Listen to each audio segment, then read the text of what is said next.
நாங்கள் இப்போ இருக்கிறது ஊட்டியில் இருக்கிறோம். இதுதான் ஊட்டி ஆப்பிள். ஆப்பிளின் ஒரு ஆப்பிள் மரத்தை பார்த்துருக்கிறீர்களா யாராவது? இதுதான் ஊட்டி ஆப்பிள், நாகர்கோவில் ஆப்பிள். ஆப்பிள் என்றால் இதுதான் ஆப்பிள், நாகர்கோவிலில் உள்ள ஒரிஜினல் ஆப்பிள்.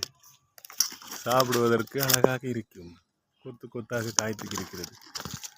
நாங்கள் இன்னைக்கு பார்த்துட்டு வருகிறோம். இல்லை என்றால் நாளைக்கு யாராவது ஆட்டையை போட்டுருவார்கள். அதற்காக தான் இந்த வீடியோ. கொத்து கொத்தாக கிடக்கிறது. பைசா செலவு பண்ணி தண்ணி அடித்தா கொத்து கொத்தாக காய்க்கும். தண்ணியும் அடிக்காமல் உரமும் வைக்காமல் இருந்தால் இப்படியெல்லாம் காய்க்காது.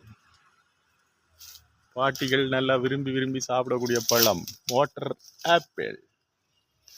தேவை என்றால் தொடர்பு கொள்ளவும். தொடர்புக்கு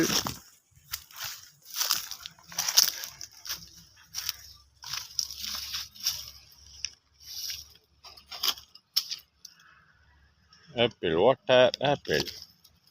ஆப்பிள் என்றால் வாட்டர், வாட்டர் என்றால் ஆப்பிள்.